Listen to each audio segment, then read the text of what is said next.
Stephen King, Dreamcatcher.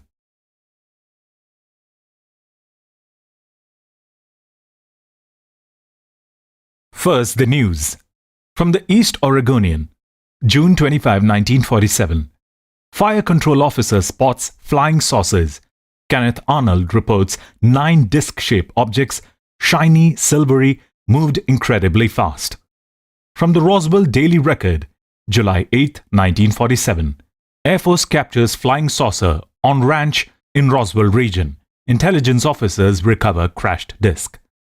From the Roswell Daily Record, July 9, 1947. Air Force declares saucer weather balloon. From the Chicago Daily Tribune, August 1, 1947. USAF says cannot explain Arnold sighting. 850 additional sightings since original report. From the Roswell Daily Record, October 19, 1947. So-called space wheat, a hoax, angry farmer declares. Andrew Hodgson denies saucer connection. Red-tinged wheat, nothing but a prank, he insists. From the Courier Journal, January 8, 1948. Air Force captain killed chasing UFO. Mantle's final transmission. Metallic, tremendous in size. Air Force mum. From the Brazilian National, March 8, 1957. Strange ringed craft crashes in Mato Grosso. 2 women menaced near Ponto Porã. We hear squealing sounds from within, they declare. From the Brazilian National, March 12, 1957. Mato Grosso horror. Reports of grey men with huge black eyes. Scientists scoff. Reporters persist. Villages in terror. From the Oklahoman, March 12, 1965. State policeman fires at UFO. Claims saucer was 40 feet above Highway 9, Tinker. AFB radar confirms sightings. The Oklahoman, June 2, 1965. Alien growth a hoax. Farm Bureau rep declares. Red weeds said to be work of spray gun. Teenagers. From the Portland Press Herald, September 14, 1965. New Hampshire UFO sightings mount. Most sightings in Exeter area. Some residents express fear of alien invasion. From the Manchester Union Leader, September 19, 1965. Enormous object sighted near Exeter was optical illusion. Air Force investigators refute state police sighting. Officer Cleland adamant. I know what I saw. From the Manchester Union Leader, September 30, 1965. Food poisoning epidemic in Plaistow still unexplained. Over 300 affected, most recovering. FDA officers say may have been contaminated wells. From the Michigan Journal, October 9, 1965. Gerald Ford calls for UFO investigation. Republican House leader says Michigan lights may be extraterrestrial in origin. From the Los Angeles Times, November 19, 1978. Caltech scientists report sighting huge disc-shaped object in Mojave. Tickman was surrounded by small bright lights. Morales saw red growth like angel hair. From the Los Angeles Times, November 24, 1978. State Police, USAF investigators find no angel hair in Mojave site. Tickman and Morales take pass, lie tests, possibility of hoax discontinued. From the New York Times, August 16, 1980. Alien abductees remain convinced. Psychologists question drawings of so-called grey men. From the Wall Street Journal, February 9, 1985. Carl Sagan, no, we are not alone. Prominent scientist reaffirms beliefs in ETs. Says odds of intelligent life are enormous. From the Phoenix Sun, March 14, 1997. Huge UFO sighted near Prescott. Dozens describe boomerang-shaped object. Switchboard at Luke. AFB deluged with reports. From the Phoenix Sun, March 20, 1997. Phoenix lights remain unexplained. Photos not doctored, expert says. Air Force investigators mum. From the Paulden Weekly, April 9, 1997. Food poisoning outbreak unexplained. reports of red grass discounted as hoax. From the Derry Daily News, March 15, 2000. Mystery lights once again reported in Jefferson Tract. Kenyo town manager. I don't know what they are, but they keep coming back. SSDD. It became their motto, and Jonesy couldn't for the life of him remember which of them started saying it first. Payback's a bitch. That was his. Fuck me Freddy, and half a dozen even more colorful obscenities originated with Beaver. Henry was the one who taught them to say what goes around comes around. It was the kind of Zen shit Henry liked, even when they were kids. SSDD, though, what about SSDD? Whose brainstorm had that been? Didn't matter. What mattered was that they believed the first half of it when they were a quartet, and all of it when they were 5, and then the second half of it when they were a quartet again. When it was just the 4 of them again, the days got darker. There were more Fuck Me Freddy days. They knew it, but not why. They knew something was wrong with them. Different at least, but not what. They knew they were caught, but not exactly how. And all this long before the lights in the sky. Before McCarthy and Becky Shue. SSDD, sometimes it's just what you say, and sometimes you believe in nothing but the darkness. And then, how do you go along? 1988. Even Beaver gets the blues. To say that Beaver's marriage didn't work would be like saying that the launch of the Challenger space shuttle went a little bit wrong. Joe Beaver Clarendon and Laurie Sue Kenopensky make it through 8 months, and then kapow, there goes my baby. Somebody help me pick up the fucking pieces. The Beav is basically a happy guy. Any of his hangout buddies would tell you that. But this is his dark time. He doesn't see any of his old friends, the ones he thinks of as real friends, except for 1 week in November when they were together every year. And last November, he and Laurie Sue had been hanging on. By a thread, granted, but still hanging on. Now he spends a lot of his time, too much, he knows, in the bars of Portland's Old Port District. The Porthole, the Seamen's Club, and the Free Street Pub. He's drinking too much and smoking too much of the old rope-a-dope, and come most mornings he doesn't like to look at himself in the bathroom mirror. His red-rimmed eyes skitter away from his reflection, and he thinks, I ought to quit the clubs. Pretty soon I'm gonna have a problem the way Pete's got one. Jesus Christ bananas. Quit the clubs, quit the partying, good fucking idea. And then he's back again, kiss my bender, and how you doing? This Thursday it's the Free Street, and damned if there isn't a beer in his hand, a joint in his pocket, and some old instrumental sounds like a little bit like The Ventures pouring from the Duke. He can't quite remember the name of this one, which was popular before his time. Still he knows it. He listens a lot of Portland oldies station since he got divorced. Oldies are soothing. A lot of the new stuff Laurie Sue knew and liked a lot of it, but Beaver doesn't get it. The Free Street is mostly empty. Maybe half a dozen guys at the bars and another half a dozen shooting 8-ball in the back. Beaver and 3 of his hangout buddies in one of the booths drinking draft Millers and cutting a greasy deck of cards to see who pays for next round. What is the instrumental with all the bubbling guitars? Out of Limits? Telstar? Now there's a synthesizer in Telstar and no synth in this. And who gives a shit? The other guys are talking about Jackson Brown, who played the Civic Center last night and put on a kick-ass show, according to George Pelson, who was there. I'll tell you something else that was kick-ass, George says, looking at them impressively. He raises his undershot chin, showing them all a red mark on the side of his neck. You know what that is? Hickey, ain't it? Kent Astor asks, a bit timidly. Yeah, fucking A, George says. I was hanging around the stage door after the show, me and a bunch of other guys hoping to get Jackson's autograph. Or maybe, I don't know, David Lindley? He's cool. Kent and Sean Robideau agree that Lindley is cool. Not a guitar god by any means. Mark Knopfler of Dire Straits is the guitar god, and Angus Young of AC/DC, and of course Clapton. But very cool just the same.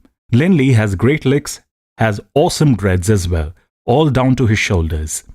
Beaver doesn't join in the talk. All at once he wants to get out of there, out of this stale going nowhere bar and cop some fresh air. He knows where George is going with this, and it's all a lie. Her name wasn't Shantae. You don't know what her name was. She blew right past you like you weren't there.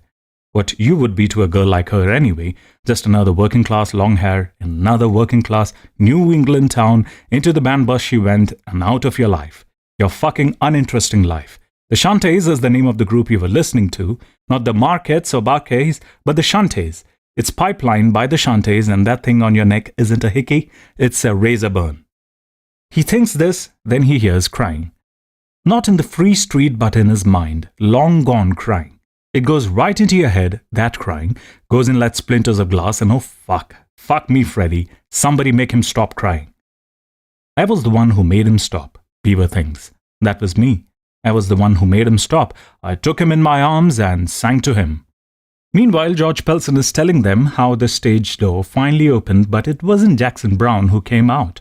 Not David Lindley either. It was a trio of chick singers, one named Randy, one named Susie, and one named Shantae.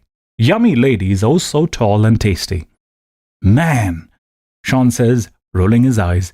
He's a chubby little fellow whose sexual exploits consist of occasional field trips to Boston, where he eyes the strippers at the Foxy Lady and the waitresses at Hooters. Oh man, fucking Shantae. He makes jacking off gestures in the air. At that at least, Beav thinks he looks like a pro. So I started talking to her, mostly Shantae, and asked her if she'd like to see some of the Portland nightlife. So the Beav takes a toothpick from his pocket and slides it into his mouth, tuning the rest out. All at once, the toothpick is just what he wants. Not the beer in front of him, not the joint in his pocket, certainly not George Pelson's empty cahoot about how he and the mythical Shantae got it on in the back of his pickup. Thank God for that camper cap. When George's ram is rocking, don't come knocking. It's all puff and blow, Beaver thinks, and suddenly he is desperately depressed. More depressed than he had been since Laurie Sue packed her stuff and moved back to her mother's.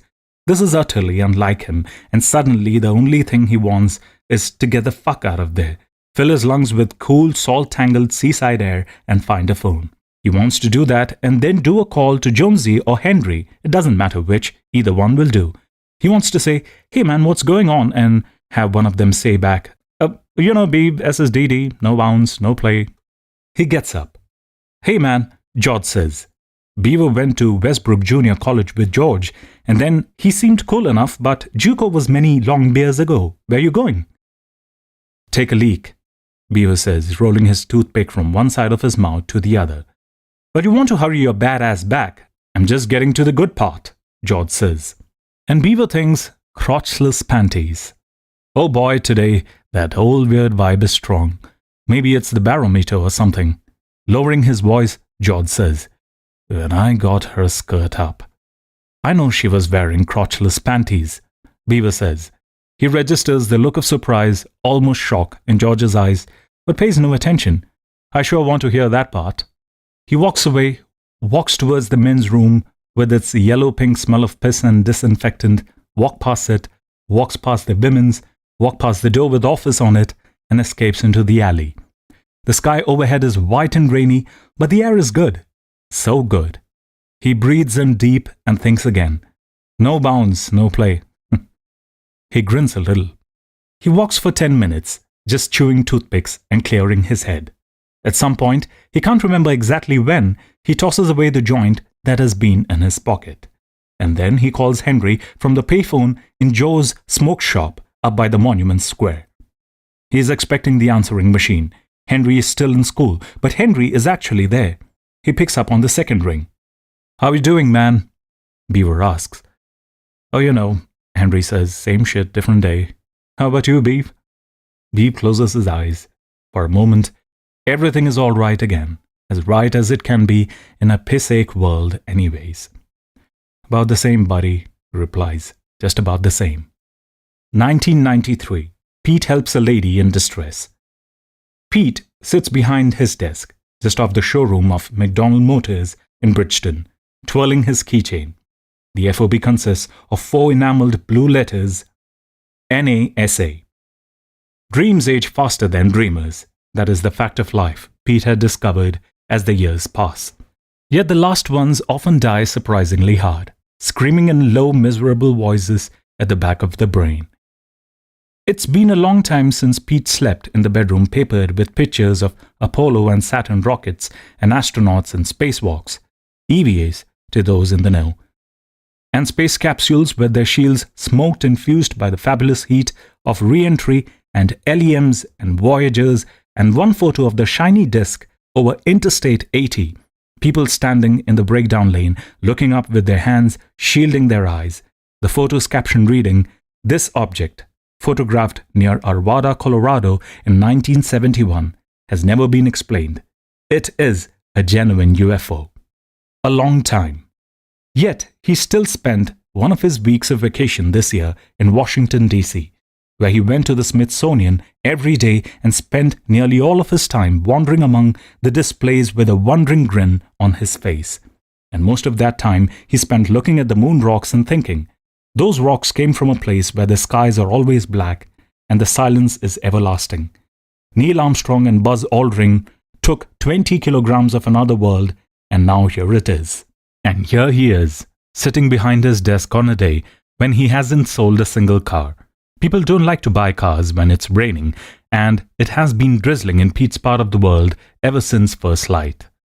Twirling his NASA keychain and looking up at the clock. Time moves slowly in the afternoons, ever more slowly as the hour of 5 approaches. At 5 it will be time for that first beer. Not before 5, no way. You drank during the day, maybe you had to look at how much you were drinking because that's what alcoholics did. But if you wait, just twirl your keychain and wait. As well as that first beer of the day, Pete is waiting for November. Going to Washington in April had been good, and the moon rocks had been stunning. They still stun him every time he thinks about them. But he had been alone. Being alone wasn't so good. In November, when he takes his another week, he'll be with Henry and Jonesy and the Beeve. Then he'll allow himself to drink during the day. When you're off in the woods, hunting with your friends, it's all right to drink during the day. It's practically a tradition. The door opens and a good-looking brunette comes in. About 5'10", and Pete likes them tall, maybe 30. She glances around at the showroom models. The new Thunderbird, in dark burgundy, is the pick of the litter, although the Explorer isn't bad. But not as if she has any interest in buying. Then she spots Pete and walks toward him. Pete gets up, dropping his NASA keychain on his desk blotter, and meets her at the door of his office. He's wearing his best professional smile by now. 200 watts, baby, you better believe it. And he has his hand outstretched. Her grip is cool and firm, but she's distracted, upset. "This probably isn't going to work," she says. "Now, you never want to start that way with a car salesman," Pete says. "We love a challenge. I'm Pete Moore." "Hello," she says, but doesn't give her name, which is Trish. "I have an appointment with Freiberg in jest." She glances at the clock, which Pete watches so closely during the slow afternoon hours. "In just 45 minutes. It's with a client who wants to buy a house, and I think I have the right one. There's a sizable commission involved, and..." Her eyes are now brimming with tears, and she has to swallow to get rid of the thickness creeping into her voice. "And I've lost my goddamn keys. My goddamn car keys." She opens her purse and rummages in it.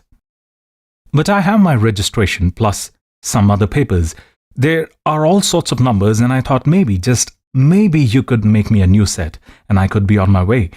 This sale could make my year, Mr." She has forgotten he isn't offended. Moore is almost as common as Smith or Jones. Besides, she is upset. Losing your car keys will do that. He's seen it 100 times. Moore. But I answer just as well to Pete. "Can you help me, Mr. Moore? Or is there someone in the service department who can?" Old Johnny Damon's back there, and he'd be happy to help her, but she wouldn't make her appointment in Freiberg, that's for sure. "We can get you new car keys, but it's liable to take at least 24 hours or maybe like 48, he says. She looks at him with her brimming eyes, which are a velvety brown, and lets out a dismayed cry. "Damn it! Damn it!" An odd thought comes to Pete then. She looks at the girl he knew a long time ago. Not well, they hadn't known her well, but well enough to save her life. Josie Rinkenhauer, her name had been. "I knew it," Trish says, no longer trying to keep that husky thickness out of her voice. "Oh boy, I just knew it." She turns away from him, now beginning to cry in earnest. Pete walks after her and takes her gently by the shoulder. Wait, Trish, wait, just a minute. That's a slip, saying her name when she hasn't given it to him. But she's too upset to realize they haven't been properly introduced, so it's okay. Where do you come from? He asks.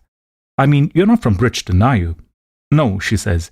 Our office is in Westbrook, Denison Real Estate. We are the ones with the lighthouse. Pete nods as if this means something to him. I came from there, only I stopped at the Bridgeton pharmacy for some aspirin because I always get a headache before a big presentation. It's the stress, and oh boy, it's pounding like a hammer now. Pete nods sympathetically. He knows about headaches. Of course, most of his are caused by beer rather than stress, but he knows about them all right. I had some time to kill, so I went to the little store next to the pharmacy for a coffee. The caffeine, you know, when you have a headache, the caffeine can help. Pete nods again. Henry's the head shrinker, but as Pete has told him more than once, you have to know a fair amount about how the human mind works in order to succeed at selling. Now he's pleased to see that his new friend is calming down a little. He can feel that little click wanting to happen. He likes that little click. It's no big deal. It'll never make his fortune, but he likes it. And I also went across the street to Rennie's. I bought a scarf because of the rain, you know. She touches her hair. Then I went back to the car, and my son of a damn bitch keys were gone. I retraced my steps, went backward from Rennie's to the store to the pharmacy, and they're not anywhere. And now I'm going to miss my appointment. Distress is creeping back into her voice. Her eyes go to the clock again, creeping from him, racing for her. That's the difference between people, Pete reflects. One of them, anyway. Calm down, he says. Calm down just a few seconds and listen to me. We are going to walk back to the drugstore, you and I, and look for your car keys. They're not there. I checked all the aisles. I looked on the shelf where I got the aspirin. I asked the girl at the counter.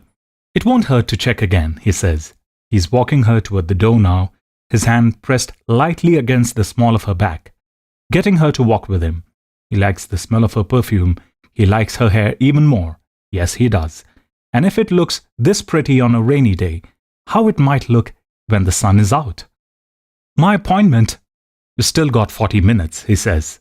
With the summer tourists gone, it only takes 20 to drive up to Freiburg.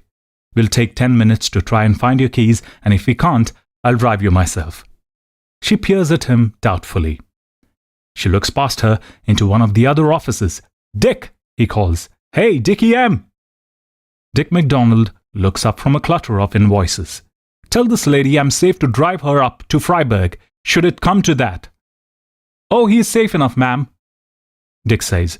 Not a sex maniac or a fast driver. He'll just try to sell you a new car.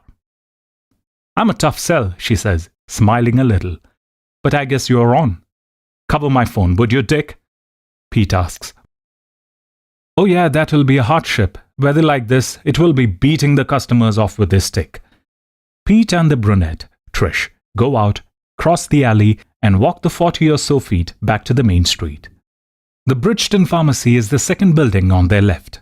The drizzle has thickened, now it's almost rain. The woman puts her new scarf over her hair and glances at Pete, who's bareheaded. You're getting all wet, she says. I'm from upstate, he says. We grow 'em tough up there. You think you can find them, don't you? She asks. Pete shrugs. Maybe I'm good at finding things. Always have been. Do you know something I don't? She asks. No bounds, no play, he thinks. I know that much, ma'am. Nope, he says. Not yet. They walk into the pharmacy, and the bell over the door jingles. The girl behind the counter looks up from her magazine.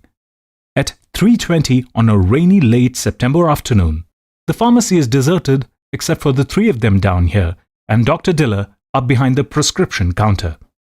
Hi, Pete, the counter girl says. Yo, Kathy, how's it going? Oh, you know, slow. She looks at the brunette.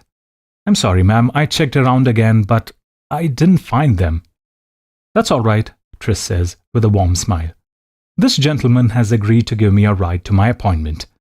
Well, Kathy says, Pete's okay, but I don't think I'd go as far as to call him a gentleman. You want to watch what you say, darling, Pete tells her with a grin. There's a Rexall just down 302 in Naples. Then he glances up at the clock. Time has sped up for him too. That's okay. That makes a nice change. Pete looks back at Trish. You came here first, for the aspirin. That's right, I got a bottle of Anacin. Then I had some time to kill, so... I know you got a coffee next door at Christie's, then went across to Rennie's. Yes. You didn't take your aspirin with hot coffee, did you? No, I had a bottle of Poland water in my car. She points out the door at the green Taurus. I took them with some of that. But I checked the seat too. Mr. Pete, I also checked the ignition. She gives him an impatient look which says, I know what you're thinking, daffy woman. Just one more question, he says. If I find your car keys, would you go out to dinner with me? I could meet you at the West Wharf. It's on the road between here and... I know the West Wharf, she says, looking amused in spite of her distress. At the counter, Kathy's even pretending to read her magazine. This is better than Redbook, by far. How do you know I'm not married or something?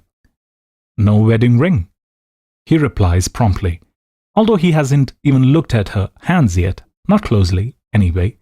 Besides, I was just talking about fried clams, coleslaw, and strawberry shortcake, not a lifetime commitment. She looks at the clock. Pete, Mr. Moore, I'm afraid at this minute I have absolutely no interest in flirting. If you want to give me a ride, I would be very happy to have dinner with you, but... That's good enough for me, he says. But you'll be driving in your own car, I think, so I'll meet you. Would 5:30 be okay? Yes, fine, but... Okay, Pete feels happy. That's good. Happy is good. A lot of these days, these last couple of years, he hasn't felt within a holler of happy, and he doesn't know why. Too many late and soggy nights cruising the bars along 302 between here and North Conway. Maybe not, but this isn't the time to think about it. The lady has an appointment to keep. If she keeps it and sells the house, who knows how lucky Pete Moore might get. And even if he doesn't get lucky, he's going to be able to help her. He feels it. I'm going to do something a little weird now, he says. But don't let it worry you, okay?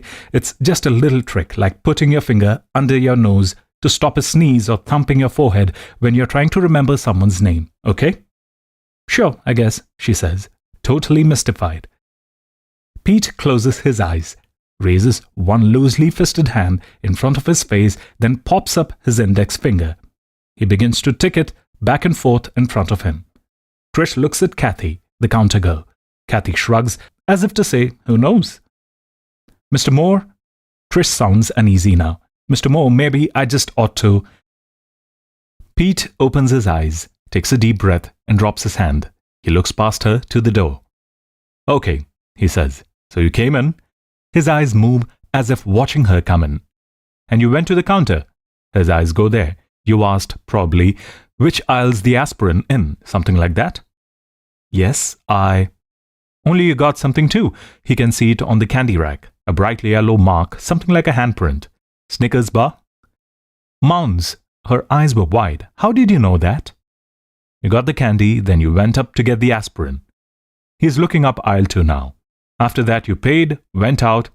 Let's go outside a minute. See ya, Kathy? Kathy only nods, looking at him with wide eyes. Pete walks outside, ignoring the tinkle of the bell, ignoring the rain, which now really is rain. The yellow is on the sidewalk, but fading. The rain's washing it away. Still, he can see it. It pleases him to see it. That feeling of click. Sweet. It's the line. It has been a long time since he's seen it so clearly. Back to your car, he says, talking to himself now. Back to take a couple of your aspirin with your water. He crosses the sidewalk slowly to the Taurus. The woman walks behind him, eyes more worried than ever now. Almost frightened. You open the door, you got your purse, your keys, your aspirin, your candy, all the stuff, juggling it around from hand to hand, and that's when he bends, fishes in the water flowing along the gutter, hand in it all the way up to the wrist, and brings something up. He gives it a magician's flourish. Keys flash silver in the dull day. You dropped your keys. She doesn't take them at first. She only gapes at him, as if he has performed an act of witchcraft, warlockcraft in this case maybe, before her eyes. Go on, he says, smile fading a little. Take them, it wasn't anything too spooky, you know. Mostly just deduction. I'm good at stuff like that. Hey, you should have me in the car sometime when you're lost. I'm great at getting unlost. She takes the keys then. Quickly being careful not to touch his fingers, she knows right then that she isn't going to meet him later. It doesn't take any special gift to figure that. He only has to look in her eyes, which are more frightened than grateful. Thank you. Thank you, she says. All at once, she is measuring the space between them. All at once, she is measuring the space between them, not wanting him to use too much of it up. Not a problem. Now don't forget the West Wharf at 5:30. Best fried clams in this part of the state. Keeping up the friction. You have to keep it up, sometimes, no matter how you feel. And although some of the joy has gone out of the afternoon, some is still there. He has seen the line, and that's what makes him feel good. It's a minor trick, but it's nice to know it's still there. 5:30, she echoes. But as she opens the car door, the glance she throws back over her shoulders is the kind you would give to a dog that might bite if it got off its leash. She's very glad she won't be riding up to Freiburg with him. Pete doesn't need to be a mind reader to know that either. He stands there in the rain, watching her back out of the slant parking space, and when she drives away, he tosses her a cheerful car salesman wave. She gives him a distracted little flip of the fingers in return, and of course, when he shows up at the West Wharf at 5:15 just to be Johnny on the spot, just in case she isn't there, and an hour later, she is still not there. He stays for quite a while, just the same, sitting at the bar, drinking beer, watching the traffic out on 302. He thinks he sees her go by, without slowing, at about 5:40, a green Taurus, busting past in the rain, which has now become a green Taurus that might or might not be pulling a light yellow nimbus behind it that fades at once in the graying air. Same shit, different day, he thinks. But now the joy is gone and the sadness is back. The sadness that feels like something deserved, the price of some not quite forgotten betrayal. He lights a cigarette. In the old days, as a kid, he used to pretend to smoke, but now he doesn't have to pretend anymore, and orders another beer. Milt brings it, but says, "You ought to lay some food on top of that, Peter." So Pete orders a plate of fried clams and even eats a few dipped in tartar sauce while he drinks another couple of beers. And at some point before moving up on the line to some other joint where he isn't so well known, he tries to call Jonesy, down there in Massachusetts. But Jonesy and Carla are enjoying the rare night out. He only gets the babysitter, who asks him if he wants to leave a message. Pete almost says no, then reconsiders. Just tell him Pete called. Tell him Pete said SSDD. SSDD. She's writing it down. Will he know what? Oh yeah, Pete says. He'll know. By midnight, he's drunk in some New Hampshire dive. The Muddy Rudder, or maybe it's the Ruddy Mother. He's trying to tell some chick who is as drunk as he is that once he really believed he was going to be the first man to set foot on Mars. And although she is nodding and saying yeah, he has an idea that all she understands is that she'd like to get outside of one more coffee brandy before closing. And that's okay. It doesn't matter. Tomorrow he'll wake up with a headache, but he'll go into work just the same, and maybe he'll sell a car or maybe he won't. But either ways, things will go on. Maybe he'll sell the Burgundy Thunderbird. Goodbye, sweetheart. Once things were different, but now they are the same. He reckons he can live with that. For a guy like him, the rule of thumb is just SSDD, and so fucking what? You grew up, became a man, had to adjust to taking less than you hoped for. You discovered the dream machine had a big out of order sign on it. In November, he'll go hunting with his friends, and that's enough to look forward to. That, and maybe a big old sloppy lipstick blowjob from this drunk chick out in his car. Wanting more is just a recipe for heartache. Dreams are for kids. 1998. Henry treats a couchman. The room is dim. Henry always keeps it that way when he's seeing patients. It's interesting to him how few seem to notice it. He thinks it's because their states of mind are so often dim to start with. Mostly he sees neurotics. The woods are full of them, as he once told Jonesy while they were in the woods. And it is his assessment, completely unscientific, that their problems act as a kind of a polarizing shield between them and the rest of the world. As the neurosis deepens, so does the interior darkness. Mostly what he feels for his patients is kind of a distanced sympathy. Sometimes pity. Very few of them make him impatient. Barry Newman is one of those. Patients who enter Henry's office for the first time are presented with a choice they usually don't register as a choice. When they come in, they see a pleasant, if rather dim room, with a fireplace to the left, It's equipped with one of those everlasting logs, steel disguised as birch, with 4 cunningly placed gas jets beneath. Beside the fireplace is a wing chair where Henry always sits beneath an excellent reproduction of Van Gogh's Marigolds. Henry sometimes tells colleagues that every psychiatrist should at least have one Van Gogh in his or her consulting space. Across the room is an easy chair and a couch. Henry is always interested to see which one a new patient will choose.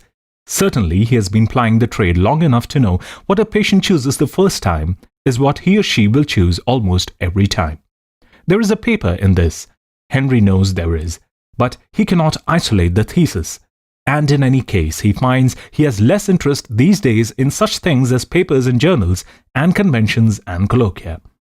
They used to matter, but now things have changed. He's sleeping less, eating less, laughing less too. A darkness has come into his own life. That polarizing filter, and Henry finds he has no objection to this. Less glare. Barry Newman was a couchman from the first, and Henry has never once made a mistake of believing this has anything to do with Barry's mental condition. The couch is simply more comfortable for Barry, although sometimes Henry has to give him a hand to get Barry up from it when his 50 minutes have expired. Barry Newman stands 5'7", weighs 420 pounds. This makes the couch his friend. Barry Newman's sessions tend to be long, droning accounts of each week's adventures in gastronomy. Not that Barry is a discriminating eater. Oh no, Barry is the antithesis of that. Barry eats anything that happens to stray into his orbit. Barry is an eating machine, and his memory on the subject at least is eidetic. He is to food what Henry's old friend Pete is to directions and geography. Henry has almost given up trying to drag Barry away from the trees and make him examine the forest. Partly this is because of Barry's soft but implacable desire to discuss food in its specifics. Partly it's because Henry doesn't like Barry and never has. Barry's parents are dead. Dad went when Barry was 16, Mom when he was 22. They left a very large estate, but it is in trust until Barry is 30. He can get the principal then if he continues in therapy. If not, the principal will remain in trust until he is 50. Henry doubts Barry Newman will make 50. Barry's blood pressure, he has told Henry this with some pride, is 190 over 140. Barry's whole cholesterol is 290. He is a lipid goldmine. I'm a walking stroke. I'm a walking heart attack, he has told Henry, speaking with gleeful solemnity of one who can state the hard cold truth because he knows in his soul that such ends are not meant for him. Not for him. No, not for him. I had 2 of those Burger King extras for lunch. He's saying now, I love those because the cheese is actually hot. His fleshy lips, oddly small lips for such a large man, the lips of a perch, tighten and tremble as if tasting that exquisitely hot cheese. I also had a shake on my way back home. I had a couple of Malomars. I took a nap, and when I got up, I microwaved a whole package of those frozen waffles. Lego my ego, he cries, then laughs. It is the laugh of a man in the grip of fond recall, the sight of a sunset, the firm feel of a woman's breast through a thin silk shirt. Not that Barry has, in Henry's estimation, ever felt such a thing, or the packed warmth of beach sand. Most people use their toaster oven for their Eggo waffles, Barry continues, but I find that makes them too crispy. The microwave just gets them hot and soft. Hot and soft. He smacks his little perch lips. I had a certain amount of guilt about eating the whole package. He throws this last in almost as an aside, as if remembering Henry, he has a job to do here. He throws out similar little treats 4 or 5 times in every session, and then it's back to the food. Barry has now reached Tuesday evening. Since this is Friday, there are plenty of meals and snacks still to go. Henry lets his mind drift. Barry in his last appointment of the day. When Barry has finished taking caloric inventory, Henry is going back to his apartment to pack. He'll be up tomorrow at 6 a.m. and sometime between 7 and 8, Jonesy will pull into his driveway. They will pack their stuff into Henry's old Scout, which he now keeps around solely for their autumn hunting trips, and by 8:30 the 2 of them will be on their way north. Along the way they will pick up Pete in Bridgeton, and then the Beeve, who still live close to Derry. By evening they will be at the hole in the wall in the Jefferson track, playing cards in the living room and listening to the wind hoot around the eaves. Their guns will be leaning in the corner of the kitchen, their hunting licenses hung over the hook on the back door. He'll be with his friends, and that always feels like coming home. For a week, that polarizing filter may lift up a little bit. They will talk about old times, they will laugh at Beaver's outrageous profanities, and if one or more of them actually shoots a deer, that will be an extra added attraction. Together they are still good, together they still defeat time. Far in the background, Barry Newman drones on. Pork chops and mashed potatoes and corn and cob dripping with butter and Pepperidge Farm chocolate cake and a bowl of Pepsi Cola with 4 scoops of Ben & Jerry's Chunky Monkey ice cream floating in it and eggs, fried eggs, boiled eggs, poached. Henry nods in all the right places and hears it all without really listening. This is an old psychiatric skill. God knows Henry and his old friends have their problems.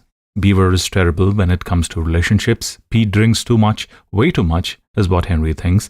Jonesy and Carla are having a near miss with divorce, and Henry is now struggling with depression that seems to him every bit as seductive as it does unpleasant.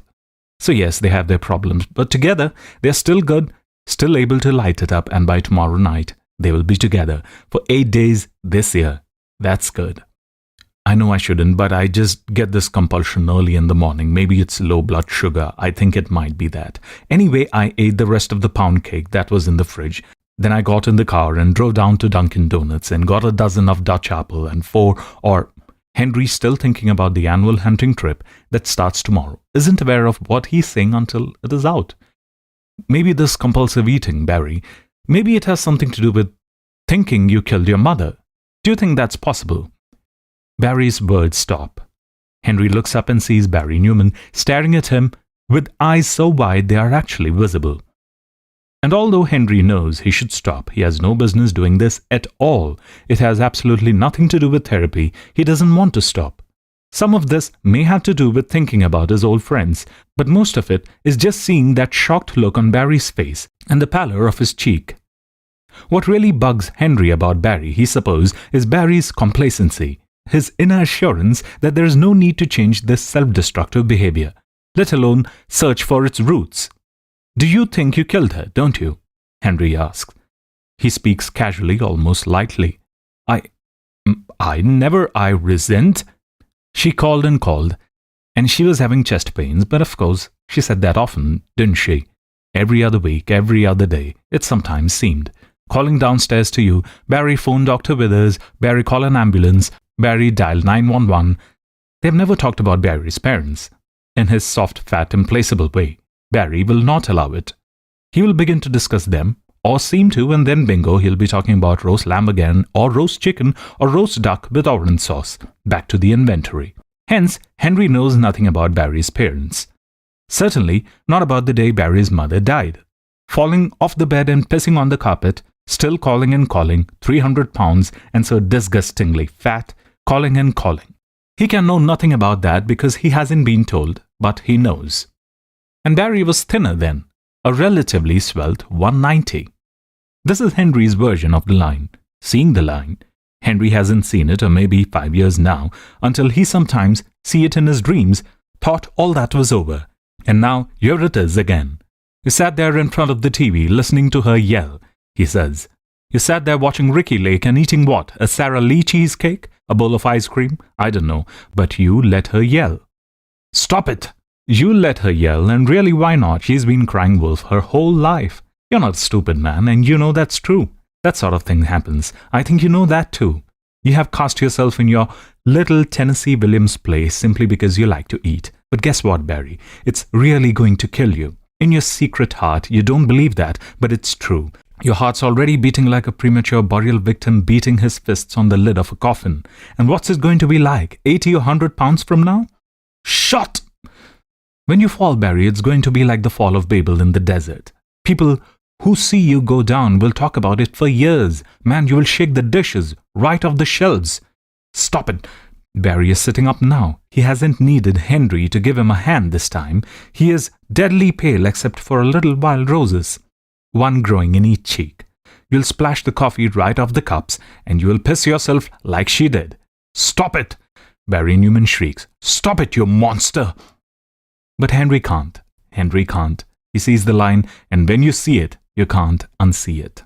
Unless you wake up from this poisoned dream you're having, you see Barry, but Barry doesn't want to see, absolutely will not see. Out the door he runs, vast buttocks jiggling, and he's gone.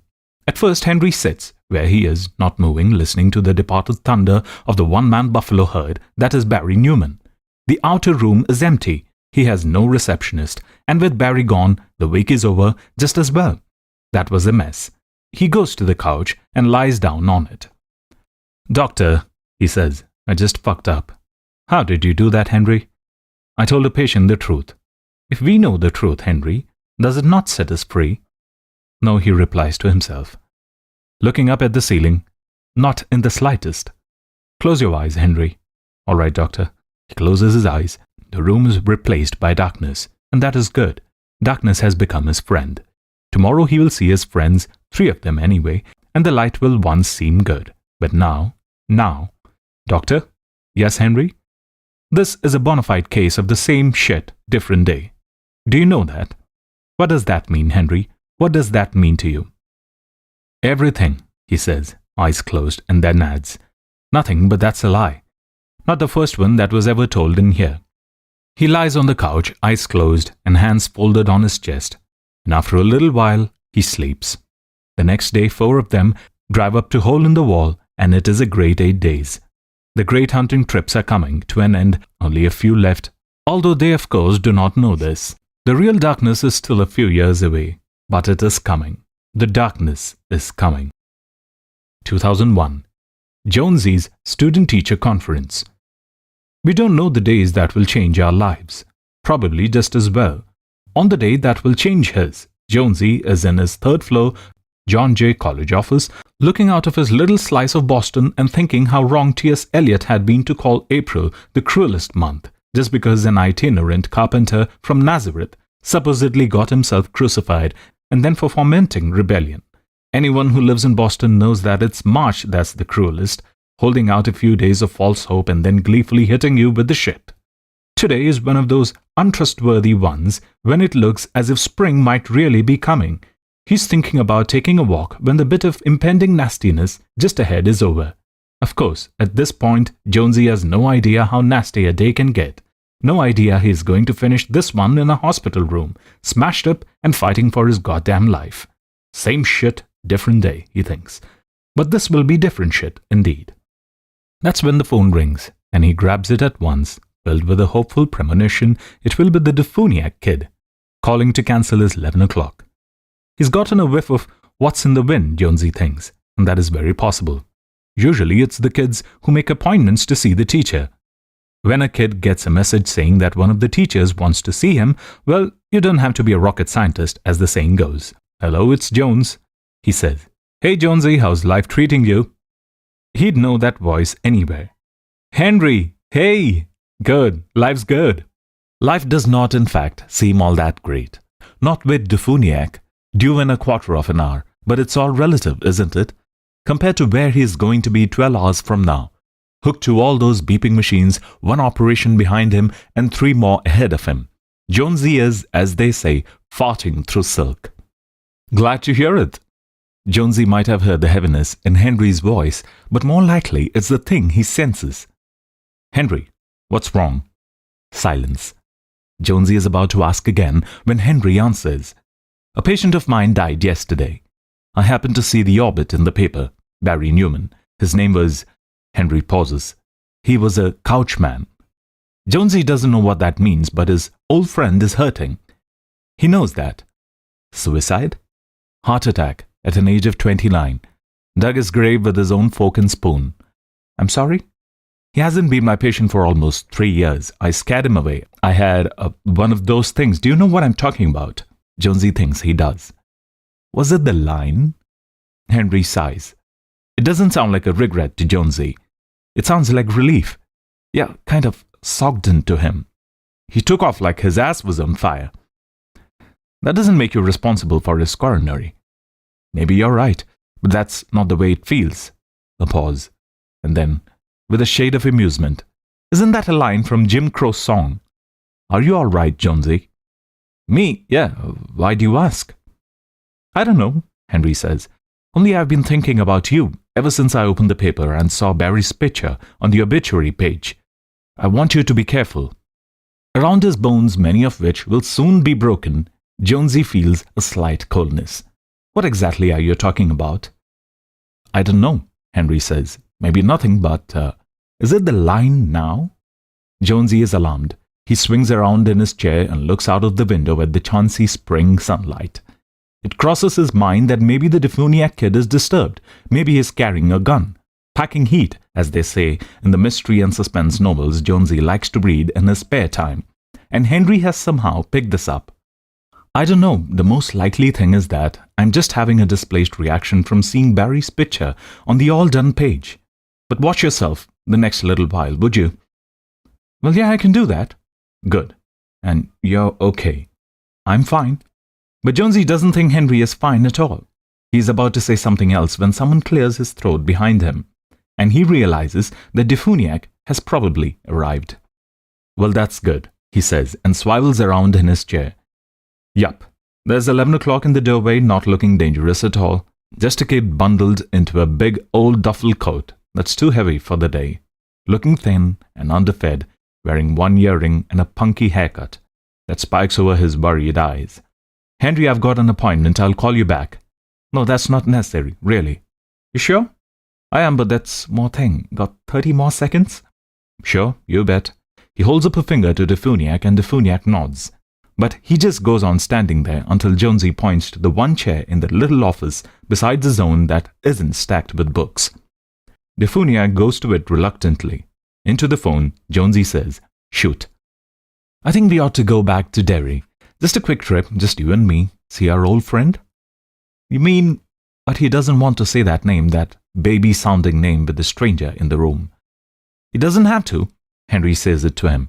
Once they were a quartet, then for a little while they were 5, and they were 4 again, but the 5th one has never exactly left them. Henry says that name, the name of the boy who is magically still a boy. About him, Henry's worries are more clear, more easily expressed. It isn't he knows, he tells Jonesy, just a feeling that their old pal might need a visit. "Have you talked to his mother?" Jonesy asks. "I think," Henry says, "it might be better if we just, orbited on in there. How's your calendar look for this weekend, or the one after?" Jonesy doesn't need to check. The weekend starts day after tomorrow. There is a faculty thing Saturday afternoon, but he can easily get clear of that. "I'm fine both days this weekend," he says. "If I was to come by Saturday at 10? "That'd be fine." Henry sounds relieved, more like himself. Jonesy relaxes a little. "You sure?" "If you think we ought to go see..." Jonesy hesitates. "See Douglas, then probably we should. It's been too long." "Your appointment's there, isn't he?" "Uh-huh." "Okay, I'll look for you at 10 on Saturday. Hey, maybe we'll take the Scout, give it a run. How would that be?" "That would be terrific." Henry laughs. "Carla's still making you lunch, Jonesy." "She is." Jonesy looks towards his briefcase. "What you got today? Tuna fish?" "Egg salad." "Mm-hmm. Okay. I'm out of here. SSDD, right?" "SSDD," Jonesy agrees. He can't call their own friend by his right name in front of the student, but SSDD is all right. "Talk to you, and take care of yourself. I mean it." The emphasis in Henry's voice is unmistakable, and a little scary. But before Jonesy can respond, and what would he say with Defuniak sitting in corner, watching and listening, he doesn't know. Henry is gone. Jonesy looks at his phone thoughtfully for a moment, then hangs up. He flips a page on his desk calendar, and on Saturday he crosses out drinks with Dean Jacobson's house and writes beg off going to Derry with Henry to see Dee. But this is an appointment he will not keep. By Saturday, Derry and his old friends will be the furthest things from his mind. Jonesy pulls in a deep breath, lets it out, and transfers his attention to his troublesome 11 o'clock. The kid shifts uncomfortably in his chair. He has a pretty good idea why he's been summoned here. Jonesy guesses. "So, Mr. Defuniak," he says, "you're from Maine, according to your records." Yeah, Pittsfield, Your records also say that you're here on scholarship and that you have done well." The kid he sees is actually a lot more than worried. The kid is on the verge of tears. Christ, this is hard. Jonesy has never had to accuse a student of cheating before, but he supposes this won't be the last time. He only hopes it doesn't happen too often. Because this is hard. what Beaver would call a fuck arrow. Mr. Defuniak, David, do you know what happens to scholarships if the students holding them are caught cheating on a midterm exam, let us say? The kid jerks as if a hidden prankster under his chair has just triggered a low-voltage electric charge into one of his skinny buttocks. But his lips are trembling and the first tear, oh, there it goes down his unshaven boy's cheek. I can tell you, Jonesy says, such scholarships evaporate. That's what happens to them. Poof, and gone into thin air. There is a folder on Jonesy's desk. He opens it, takes out a European history midterm, one of those multiple-choice monstrosities upon which the department, in its great unwisdom, insists. Written on top of this one is the black strokes of an IBM pencil. Make sure your marks are heavy and unbroken, and if you need to erase completely.